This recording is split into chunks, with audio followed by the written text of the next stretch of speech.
অনেক গুনাহ করছি, সেই গুনাহ। এবার কেঁদে কেঁদে তার স্বামী জুনিয়র সাকিবের উদ্দেশ্য যা বললেন তার স্ত্রী শিকা খান।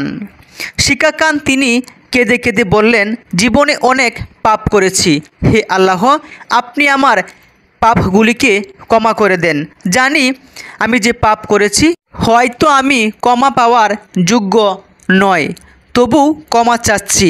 অনেক কাঁদছি আল্লাহ, আর কাঁদতে মন চায় না আল্লাহ। জুনিয়র সাকিবের স্ত্রী শিকা খান তিনি বলেছেন, ছোট্ট এই জীবনে অল্প বয়সের মধ্যে অনেক কেঁদেছি, আমি আর কাঁদতে চাই না।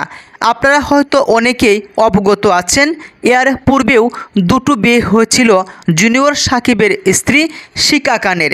প্রথম স্বামীর সঙ্গে 5 বছর সংসার করার পর একটি পুত্র সন্তান রয়েছে। দ্বিতীয় স্বামীর সঙ্গে 3 বছর সংসার করার পর একটি কন্যা সন্তান রয়েছে। তারপর তৃতীয় বিয়ে করেছিলেন জুনিয়র সাকিবকে, দেখেছিলেন নতুন স্বপ্ন, তবে সেই স্বপ্ন হয়তো স্বপ্নই রয়ে গেছে জুনিয়র সাকিবের স্ত্রী শিকা খানের। তুমি আমার কাছে আমার স্বামীর আইনা দল। এখন কেমন আছে জুনিয়র সাকিবের স্ত্রী শিকা খান? আপনারা হয়তো জানেন, গত 9 জুলাই জুনিয়র সাকিবের বিশেষ অঙ্গ কেটে ফেলার পর উনি পুলিশের হেফাজতে আছেন। তবে ওনার কি শাস্তি হবে সেটা ওনার কাছে এখনও অজানা। প্রিয় দর্শক শ্রোতা, এই ভিডিওটি ছিল মূলত এর পূর্বে যখন জুনিয়র সাকিবের সঙ্গে পারিবারিক কলহের জেরে যখন জুনিয়র সাকিব শিকা খানকে ছেড়ে চলে গিয়েছিলেন, তখন তিনি জুনিয়র সাকিব যেন ওনার কাছে ফিরে আসে, এভাবেই সৃষ্টিকর্তার কাছে ওনার পাপগুলো মোচনের বিনিময় হলেও শেষবারের মতো যেন জুনিয়র সাকিব ফিরে আসেন, এমনটাই চেয়েছিলেন।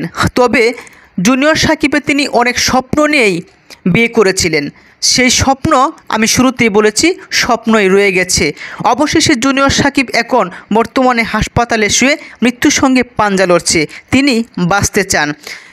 শিকা খান তিনি বলেছেন, আমার সঙ্গে সে প্রতারণা করেছে, আমাকে বিয়ে করেছে, আমাকে বিয়ে করার পরও অপর একটি বিয়ে করতে চায়, পরোক্ষের সম্পর্কে লিপ্ত হয়েছে, যার ফলে তার সঙ্গে আমার দাম্পত্য জীবনের সংসার ভালো যাচ্ছে না। অপরদিকে জুনিয়র সাকিব তিনি বলেছেন, আমি আর বাঁচব না।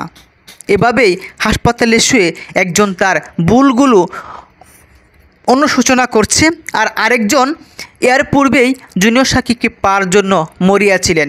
এক এক করে 3টি স্বামী তার জীবন থেকে বিচ্ছেদের মাধ্যমে দূরত্ব তৈরি করেছে। সুখ আর শৈল না শিকা খানের জীবনে। কত স্বপ্নই দেখেছিল জুনিয়র সাকিবকে নিয়ে। জুনিয়র সাকিব তিনি শিকা খানকে বিয়ে করেছিলেন একটি বাইক, একটি মোবাইল এবং একটি DSLR ক্যামেরার জন্য। জুনিয়র সাকিবের স্বপ্ন পূরণ হয়েছে, তবে স্বপ্ন পূরণ হওয়ার শেষ প্রান্তে এসেই তার বিশেষ অঙ্গ হারালেন। যে স্বপ্নগুলোর সবচেয়ে ঊর্ধ্বে ছিল নতুন কাউকে নিয়ে গড় বাঁধবেন, নতুন কাউকে নিয়ে গড় বাঁধাতে হলোই না, বরং 3 মাস অপেক্ষা করতে হবে তার সেই বিশেষ অঙ্গটা পূর্বের অবস্থা ফিরে আসে কিনা বা তিনি পুরোপুরি সুস্থ হন কিনা।